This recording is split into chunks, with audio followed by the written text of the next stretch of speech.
আসসালামু আলাইকুম ওয়া রাহমাতুল্লাহ। আপনাদের সাথে কথা বলছি প্রফেসর ডক্টর মোহাম্মদ মহিউদ্দিন উজ্জ্বল। আমাদের অন্তর্বর্তী সরকারের প্রধান প্রফেসর ডক্টর মোহাম্মদ ইউনূস লন্ডনে সফরে যাচ্ছেন, 4 দিনের সফরে। তার সফরের উদ্দেশ্য হচ্ছে কিং চার্লসের কাছ থেকে একটা পুরস্কার নেয়া। কিন্তু ইতিমধ্যে গুঞ্জন উঠেছে যে পুরস্কারের যে তালিকা আছে সেখানে ডক্টর মোহাম্মদ ইউনূসের নাম নাই। যদিও এটা গুঞ্জন, বাস্তব সত্যিটা আমরা জানি না। এরকম নানা রকমের গুঞ্জন নানা সময়ে পত্রিকার মারফতে বা সোশ্যাল মিডিয়ার মারফতে আমরা সবাই জানি। এখন বাস্তবতার নিরীক্ষে যদি আমরা কথা বলি, তাহলে প্রফেসর ডক্টর মোহাম্মদ ইউনূস যে লন্ডনে যাচ্ছে, সেখানে আমরা খোলা চিঠিতে দেখতে পেয়েছি যে শেখ পরিবারের অন্যতম সদস্য টিউলিপ সিদ্দিকী ডক্টর মোহাম্মদ ইউনূসের সাথে মিটিং করতে চেয়েছেন। তারেক রহমানের সাথে প্রফেসর ডক্টর মোহাম্মদ ইউনূসের একটা মিটিংয়ের কথা শোনা যাচ্ছে। বাংলাদেশিদের পক্ষ থেকে প্রফেসর ডক্টর মোহাম্মদ ইউনূসকে আলাউদ্দিন পার্কে সম্ভবত সম্বর্ধনা দেওয়া হবে।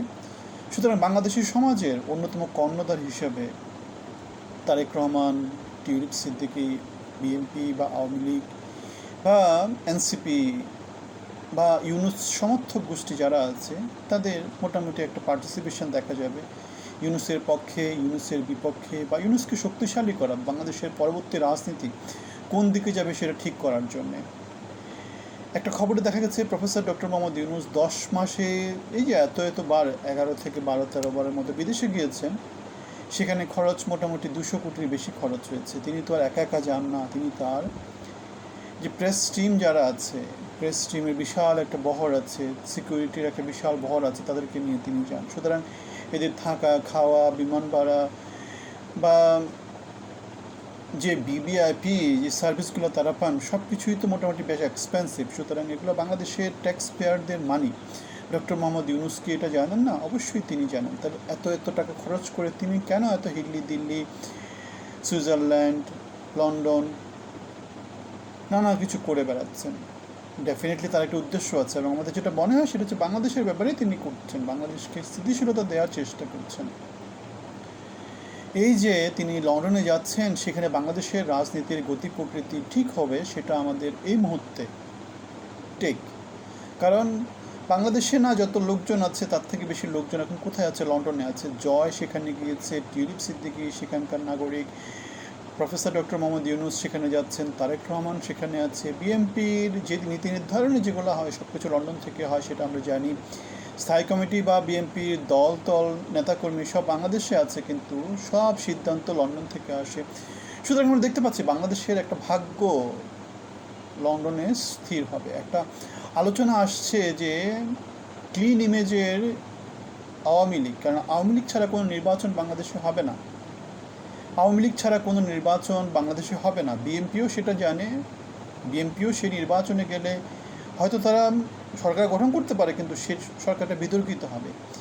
ইউনূসও সেটা জানে যে সেরকম কোনো সরকার হলে সেটা বিতর্কিত হবে। বাংলাদেশের সমাজে সবাই জানে যে সেটা বিতর্কিত হবে। সুতরাং বিতর্ক বা আন্তর্জাতিক অঙ্গনে গ্রহণযোগ্যতা পাওয়ার জন্য কী লাগবে?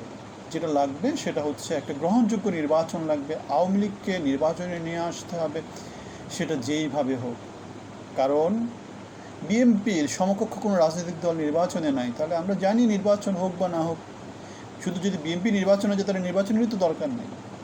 এখন প্রতিদ্বন্দ্বিতা তৈরি করতে হলে সেখানে আওয়ামী লীগকে থাকতে হবে, অথবা আওয়ামী লীগের মতো একটা শক্তির দল নির্বাচনে থাকতে হবে। নয়তো যেটা হবে, তাল গাছ, বট গাছ, গাব গাছ, গরু, ছাগল, মহিষ যাকেই দেওয়া হবে সেই কী হবে? সংসদ সদস্য হয়ে যাবে, সেই বাংলাদেশকে প্রতিনিধিত্ব করবে। যেটা বাংলাদেশের গত 17 বছরের যে ঐতিহ্য, যে কুৎসিত ঐতিহ্য, সেটার ব্যতিক্রম কিছু না। তাহলে বাংলাদেশের যে গত জুলাই আগস্টে হাজার ছেলেপেলে যে আহত নিহত হলো, আমরা যে আন্দোলন করলাম, আমরা যে শহীদ মিনার, শাহবাগ, নানা জায়গাতে যে আমরা পার্টিসিপেট করলাম, সেটার রেজাল্টটা কি? সেটার রেজাল্টটা ডেফিনেটলি ডক্টর মোহাম্মদ ইউনূসের একটা প্ল্যান আছে, এবং সেই প্ল্যান অনুসারে ক্লিন ইমেজের আওয়ামী লীগ, সেটা আমাদের কাছে যুক্তিযুক্ত মনে হচ্ছে।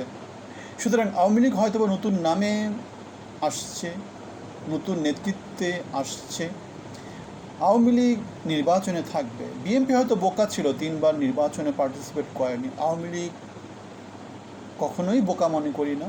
আওয়ামী লীগ নির্বাচন থাকবে, নির্বাচনে থাকতে যা যা কিছু দরকার তাদেরকে বাদ দিয়ে কোনো নির্বাচন হতে পারবে না।